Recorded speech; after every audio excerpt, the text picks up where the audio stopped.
తెలంగాణలో అందరికీ 500 రూపాయలకే గ్యాస్ కనెక్షన్లు ఇస్తామన్న హామీతో అధికారంలోకి వచ్చింది కాంగ్రెస్ పార్టీ. అందులో భాగంగానే మహాలక్ష్మి పథకం అమలు కోసం కసరత్తు మొదలైంది. గ్యాస్ కనెక్షన్లు లెక్కలు తేల్చిన అనంతరం అర్హుల గుర్తింపు ప్రక్రియ చేపడతారంట.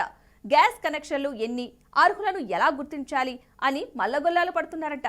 అసలు అందరికీ గ్యాస్ సిలిండర్ సబ్సిడీపై ఇస్తామని ప్రకటించి మళ్లీ అర్హులు ఎవరు అని కసరత్తు చేయడమేంటి?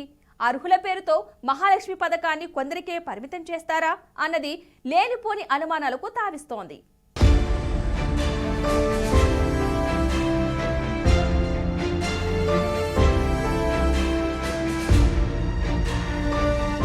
కాంగ్రెస్ ప్రభుత్వం 6 గ్యారెంటీ పథకాల్లో కీలకమైంది 500 రూపాయలకే వంట గ్యాస్ సిలిండర్. దాని అమలుపై ఎన్నో ఆశలు పెట్టుకున్న సామాన్యులకు నిరాశ ఎదురయ్యే పరిస్థితి కనిపిస్తోందిప్పుడు. ప్రభుత్వం నిర్వహించనున్న ప్రజాపాలన సభల్లో గ్యారంటీ పథకాల కింద దరఖాస్తులు స్వీకరిస్తుండటంతో సబ్సిడీ వంట గ్యాస్పై ఆశలు చిగురిస్తున్న రేషన్ కార్డుతో మెలిక సామాన్యులకు ఆందోళన కలిగిస్తోంది. 6 గ్యారెంటీ పథకాల్లో ఒకటైన మహాలక్ష్మి పథకం కింద దారిద్ర్య రేఖకు దిగువన ఉండి తెల్ల రేషన్ కార్డు కలిగిన నిరుపేద కుటుంబాలకు మాత్రమే సబ్సిడీ వంట గ్యాసు సిలిండర్ వర్తించే అవకాశాలు కనిపిస్తున్నాయి.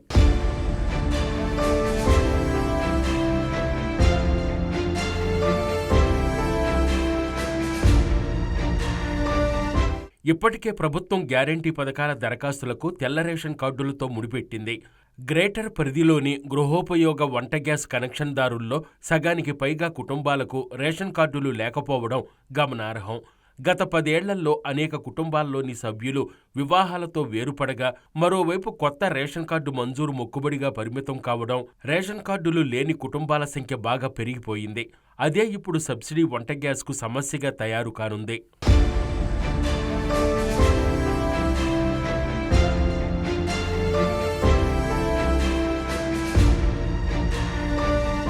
గ్రేటర్లోని హైదరాబాద్, రంగారెడ్డి, మేడ్చల్ జిల్లా పరిధిలో సుమారు 30 లక్షల పైనే వంట గ్యాస్ కనెక్షన్లు ఉన్నట్లు చమురు సంస్థల అధికార గణాంకాలు స్పష్టం చేస్తున్నాయి. ఉపాధి, ఇతరత్ర అవసరాల కోసం వలస వచ్చిన కుటుంబాలతో మరో 10 లక్షల అనధికార కనెక్షన్లు ఉన్నట్లు తెలుస్తోంది. అయితే మొత్తం మీద తెల్ల రేషన్ కార్డు కలిగిన కుటుంబాలు 17.21 లక్షలు మాత్రమే ఉన్నాయి. మిగిలిన కుటుంబాలకు రేషన్ కార్డులు లేవు. అందులో బీపీఎల్ అంటే దారిద్ర్య రేఖకు దిగువనున్న కుటుంబాలు మరో 10 లక్షల వరకు ఉండవచ్చని అంచనా. మిగిలినవి ఏపీఎల్ అంటే దారిద్ర్య రేఖకు ఎగువనున్న కుటుంబాల కనెక్షన్లు. ప్రభుత్వం నిబంధనల ప్రకారం రేషన్ కార్డులు లేని కుటుంబాలు సబ్సిడీ వంట గ్యాస్కు అర్హత పొందే అవకాశాలు కనిపించటం లేదు. దీంతో ఈ వర్గంలో ఆందోళన వ్యక్తమవుతోంది.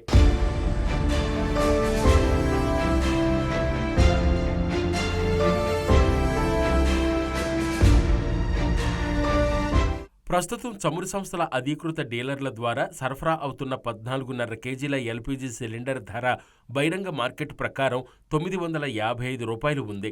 గృహ వినియోగదారులు సిలిండర్ ధరను పూర్తిగా చెల్లించి కొనుగోలు చేయాల్సి వస్తోంది. కేంద్ర ప్రభుత్వం చమురు సంస్థల ద్వారా సిలిండర్ ధర ఎంత పలికినా రాయితీ మాత్రం ₹40.71 పరిమితం చేసి నగదు బదిలీ కింద వినియోగదారుల ఖాతాలో జమ చేస్తోంది. కాంగ్రెస్ ప్రభుత్వం ప్రకటించిన గ్యారంటీ పథకమైన మహాలక్ష్మి కింద అర్హత పొందితే కేవలం 500కే సిలిండర్ వర్తించే అవకాశాలున్నాయి.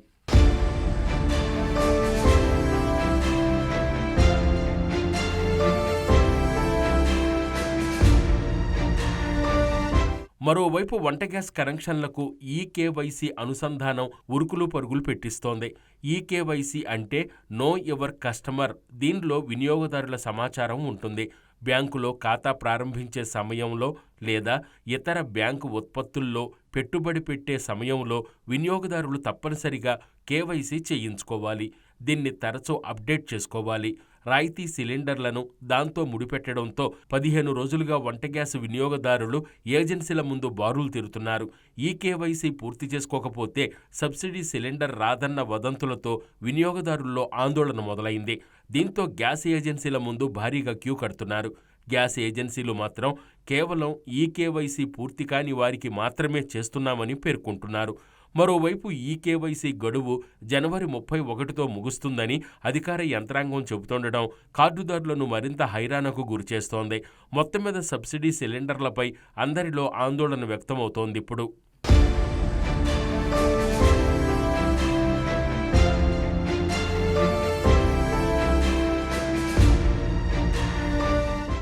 ఇది నాటి పొలిటికల్ గుసగుస. మరో అంశంతో మరలా కలుద్దాం. కీప్ వాచింగ్ బీఆర్కే న్యూస్ తెలుగుడి సత్తా.